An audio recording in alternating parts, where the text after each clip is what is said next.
Hi everyone, welcome back. Today we're diving into another set of problems, and this time it's to do with the quadratic formula. So let's take a look at the first question here.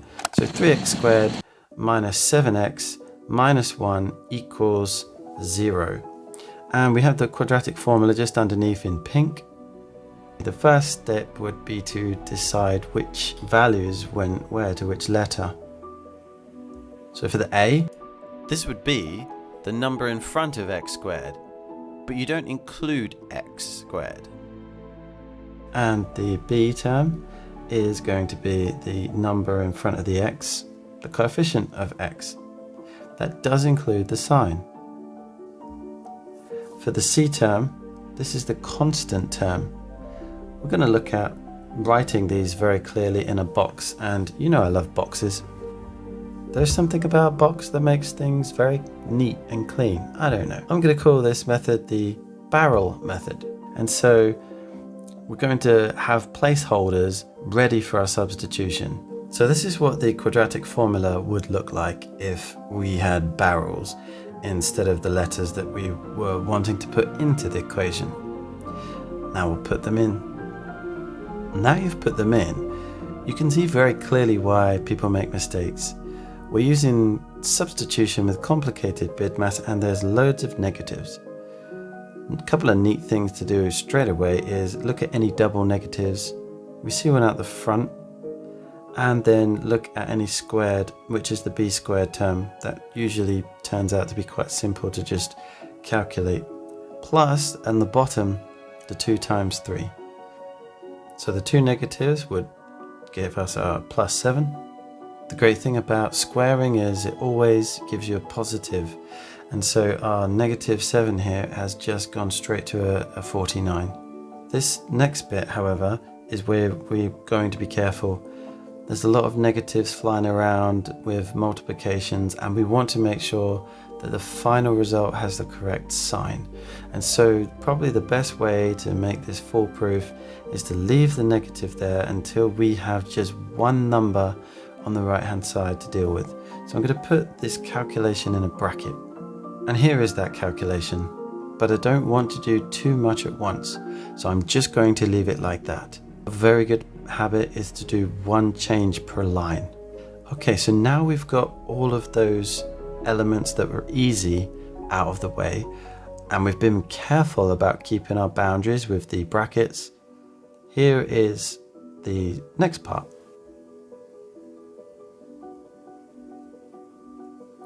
So we said we're going to think about what goes under this bracket here separately, and you can do that at the side.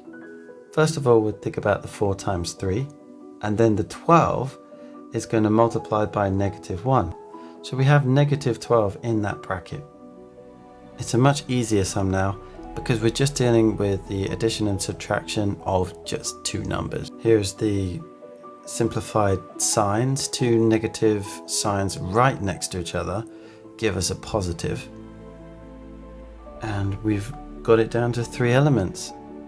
This does, however, produce 2 solutions, and just to rewrite it with different colors, the first solution is where this is positive. The second solution is where it's negative. So there's the first solution, written clearly because now we don't have this ambiguous symbol plus minus. And for the second? I actually really like this idea, but it's difficult to do it in the exam because you can't use the different colors. It's just nice to see it initially so you can get to grips with what's going on. Now this could be the final answer because you want it exact. The reason why it's exact is for this root 61. If we keep it like this, it's known as exact. It's a surd. If we try to write root 61, by putting that in a calculator, we get... Now, no matter where we stop here, because this is an irrational number, this is always going to be rounding. Whether we rounded here and said, okay, we've had enough at 7.81, whether we round here or whatever, because it goes on forever, then it's going to always be rounded if you try and write it as a decimal. And for that reason, root 61 is known as an exact form. But in the same time, the question could say, give your answer correct to 3 significant figures, which we can do. We just put these particular final summations into the calculator and we get a decimal equivalent. My advice would be to put it in exactly as you see it here.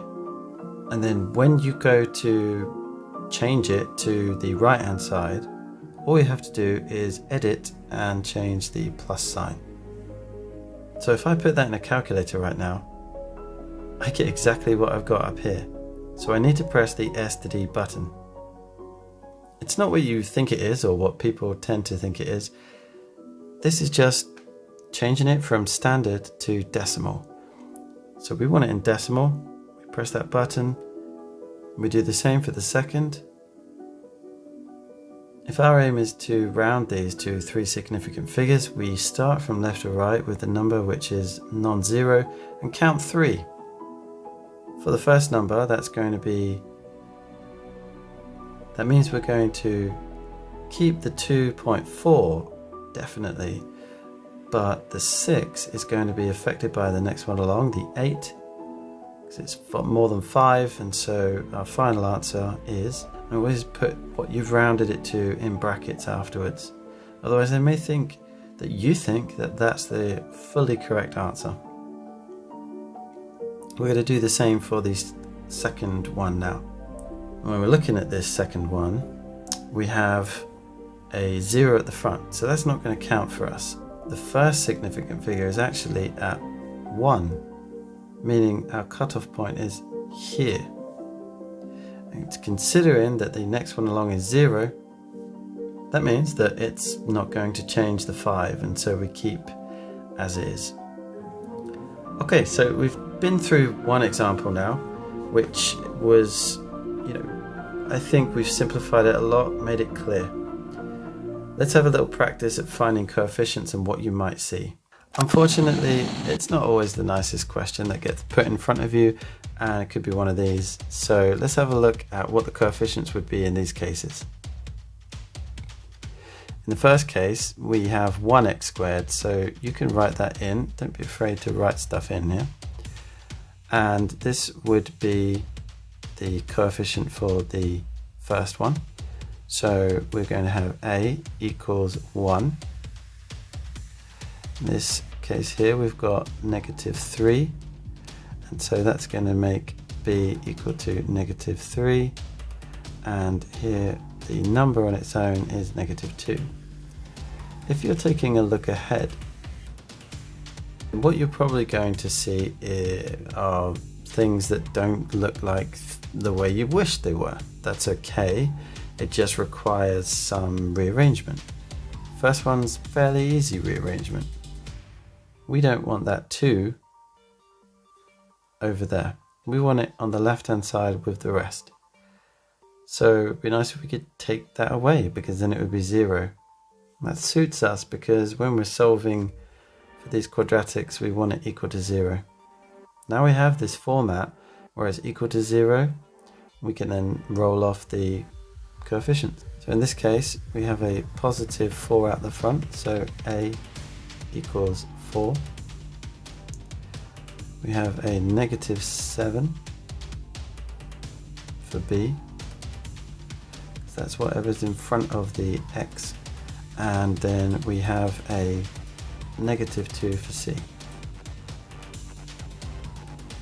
Okay, so the last one is definitely very cryptic, and if you were trying to use the quadratic formula on this one, you probably wouldn't see the connection so easily, but don't let it put you off. A lot of the time in maths, you will find that having something in the correct format opens so many doors, and it makes just such a difference.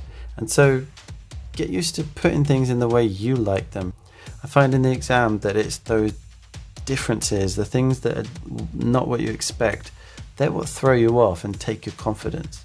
So let's get used to just rearranging them and being in control. For this first one, we're going to expand the brackets, and once we've expanded the brackets, we'll move over anything we need to. Might not be fair to say move over. What I mean is take away 100 from both sides. That would be 0 on the right hand side then, giving us, and this is not really the nicest quadratic as it stands, even though we're going to be using the quadratic formula and you're expected to substitute in values for A, B and C, but we can still make our lives easier if we can simplify this quadratic. Can you see how we simplify it? Yep, that's right. We're going to divide it by 4 and see if the other coefficients work for it, and it does. So now we're going to decide what the coefficients are, and I think we made life a little easy for ourselves. And now it's in a box, everything is just happier. So here's a test for you. You can pause the video and see if you can get this into a format that you love. Probably what you would have done is square both sides. And maybe it's an interesting point, like how do I know to square both sides? And I say to you, sometimes there's nothing else you can do.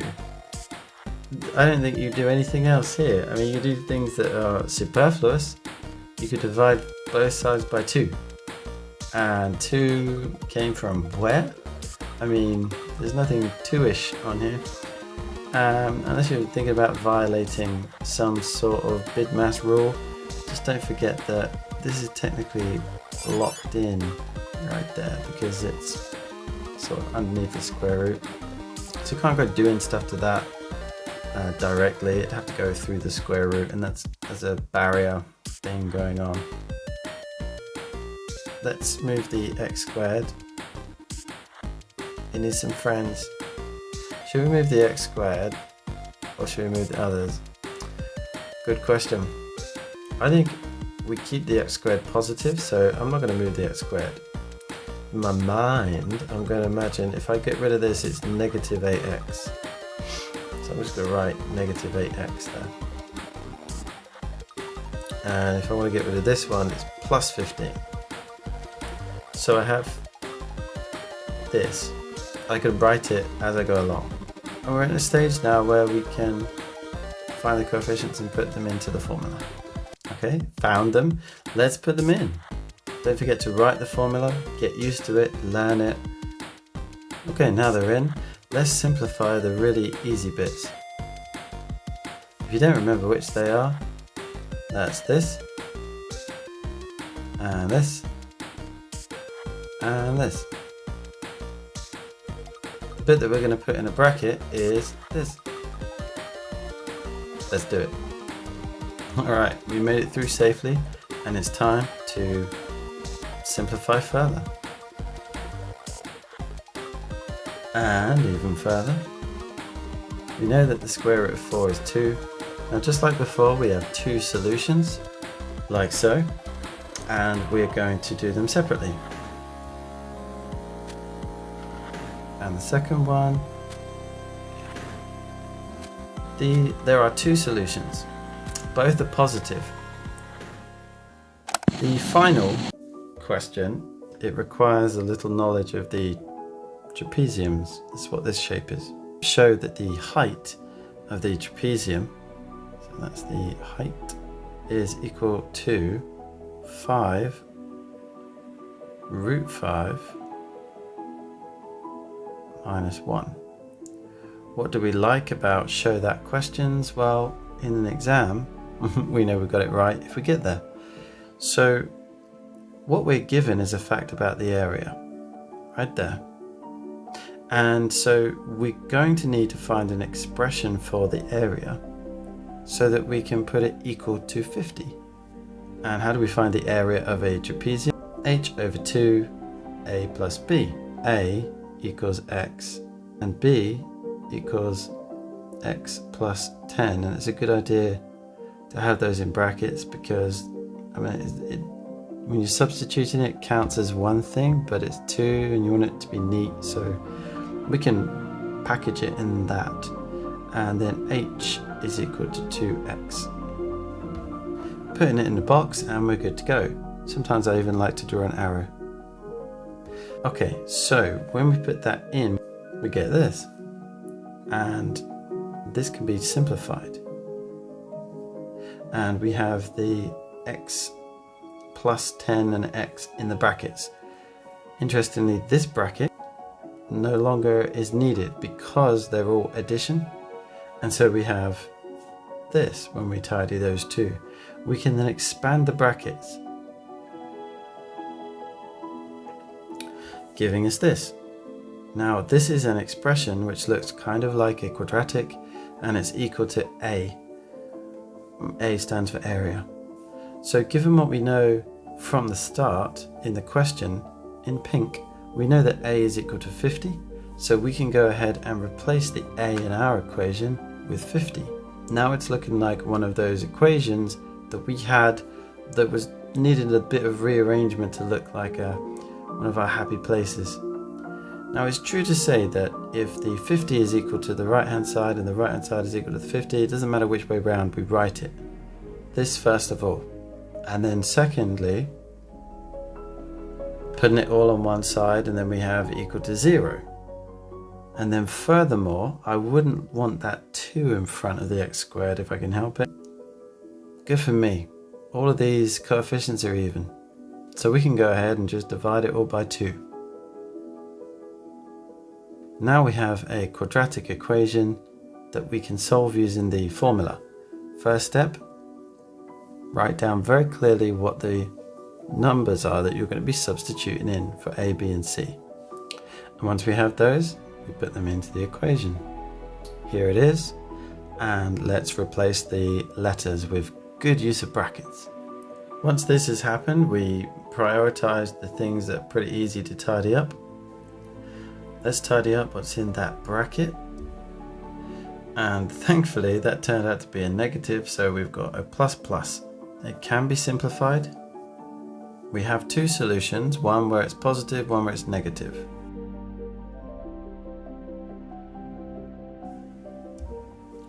Let's consider these options.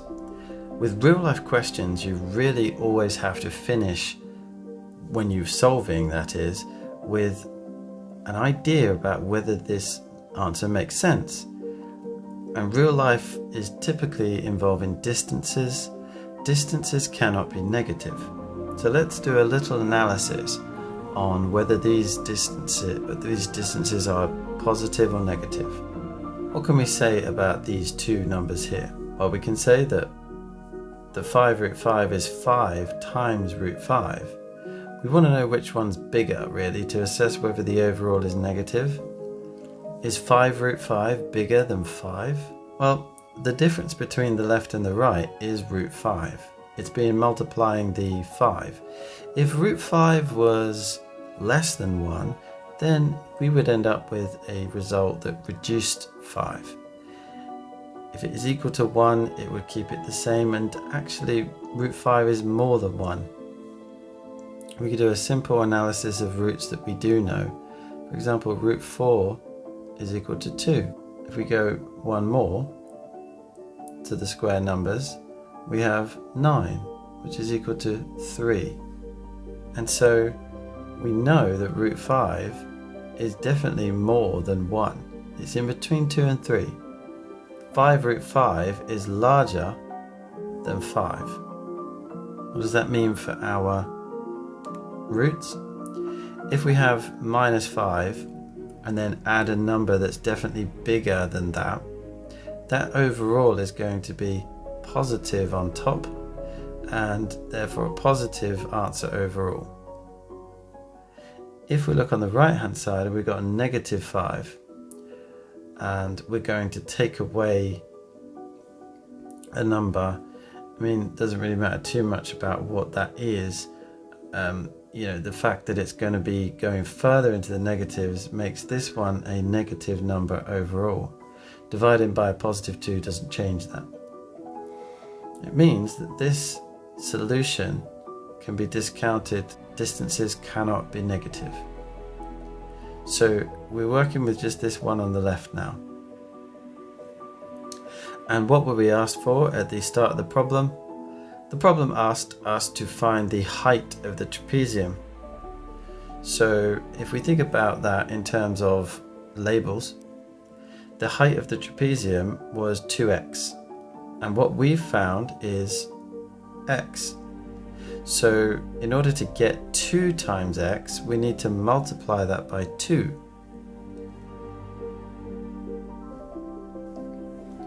Okay, so it's something close to what we want, but something's wrong, isn't it? I wonder if you can see it. It might help if I write it like this. Then at least we have the root term in front. If you can't see it by now, then it's this. And yeah, you might feel you're getting away with something if you just say, oh, it's obviously that, and then write the answer, because it's a show that question. But you can't kid yourself in this. It's really important to know where it comes from. Okay, so that's it for solving using the quadratic formula. I hope you enjoyed it, and I'll see you in the next one.